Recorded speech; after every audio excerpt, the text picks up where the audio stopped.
पाचन तंत्र। इसके बारे में एक्सप्लेन करो।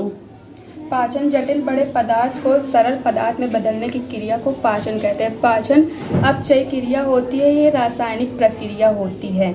फिर मनुष्य में पाचन तंत्र। मनुष्य का पाचन तंत्र में एक लंबी आहार नालिका होती है जो 8 से 10 मीटर तक लंबी होती है, जो मुंह से गुदा तक फैली होती है।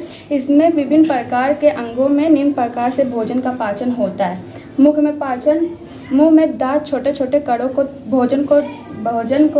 दांत छोटे छोटे कणों को तोड़ते हैं और फिर जीभ लार की मदद से भोजन को अच्छी तरह मिलाती है और लसलसा बनाती है। लार में उपस्थित एंजाइम एमाइलेज स्टाइलिन मंड या स्टार्च कणों को बदल देते हैं और भोजन का पाचन करते हैं। जीभ में टेस्ट बड पाए जाते हैं। ये स्नायु कहाँ है जीभ? ये स्नायु से बनी होती है और ये संयोजी ऊतक होते हैं। फिर उसके बाद आ जाता है ग्रास नली। कहाँ है ग्रास नली? ग्रास नली है। ग्रास नली 25 सेंटीमीटर तक होती है। ग्रास नली भोजन को आमाशय के भीतर ढकेलने में सहायता करती है। ग्रास नली की पेशियों का सिकुड़ना व फैलना क्रमश कुंचन पाया जाता है। इसमें किसी भी प्रकार के भोजन का पाचन नहीं होता है। फिर लीवर, ये हिपैटिक सेल से बनी होती है। इसका अध्ययन करना हिपैटोलॉजी कहलाता है। पित्त का पीएच मान होता है 8। फिर आमाशय आ जाता है। आमाशय को 3 भागों में बांटा गया है, कार्डिक, फंडिक, परक्लोरिक। कार्डिक में एचसीएल उपस्थित होते हैं और फंडिक भोजन को रोकता है और परक्लोरिक में पेप्सिन और रेनिन उपस्थित होते हैं। और आमाशय जे आकार की थैलीनुमा संरचना होती है। कहाँ है आमाशय?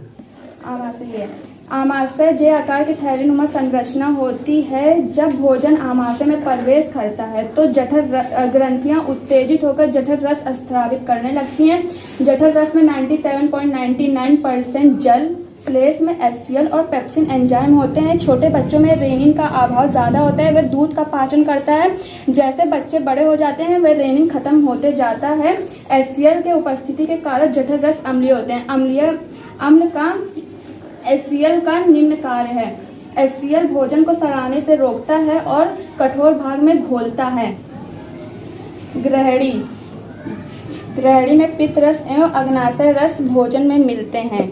अग्नाशय आ जाता है। अग्नाशय को 3 भागों में बांटा गया। अब 3 एंजाइम होते हैं, ट्रिप्सिन, लाइपेज और एमाइलेज। ट्रिप्सिन प्रोटीन का पाचन करते हैं और लाइपेज वसा का पूर्ण पाचन करता है और इमिलतीकृत वसा पर क्रिया कर उसे अम्लीय या ग्लिसरॉल में बदलता है। फिर एमाइलेज आ जाता है। एमाइलेज स्टार्च पर क्रिया कर उसे शर्करा में बदलता है। फिर छोटी आंत को 3 भागों में बांटा गया है। कहाँ लिखा है छोटी आंत?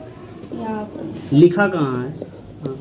छोटी आंत को 3 भागों में बांटा गया है, जेजुनम, डेडुनम और इलियम। जेजुनम में भोजन फैलाता है और जो डेडुनम होता है वह पाचन करता है और इलियम में भोजन का पूर्ण पाचन हो जाता है। इसमें कार्बोहाइड्रेट, वसा और प्रोटीन का पाचन होता है। ये आहार नाल की सबसे लंबी बड़ी आंत में खनिज लवण का पाचन होता है और ये जल को अवशोषण करता है और शेष पदार्थ मतलब अपशिष्ट पदार्थ गुदा द्वारा शरीर से बाहर मल के रूप में त्याग करता है। इस क्रिया को बड़ी आंत कहते हैं। बड़ी आंत को भी 3 भागों में बांटा गया है। ये असेंडिंग होता है, ये ट्रांसफॉर्मेशन होता है और ये डिसेंडिंग होता है और ये सिगमेंट होता है। बड़ी आंत फिर से बताओ एक बार बड़ी आंत के बारे में। बड़ी आंत को 3 भागों में बांटा गया है। ये असेंडिंग होता है और ये ट्रांसफर करता है भोजन को और ये डिसेंडिंग होता है और ये सिगमेंट होता है बड़ी आंत। और ये परिशोषिका क्या है? परिशोषिका को कोई काम नहीं होता है। भोजन कैसे कैसे जाता है? पहले ग्रास नली से जाता है, फिर आमाशय में जाता है, फिर उसके बाद छोटी आंत में जाता है, फिर बड़ी आंत में जाता है और फिर इसका डेमो मैं दिखा रही हूँ।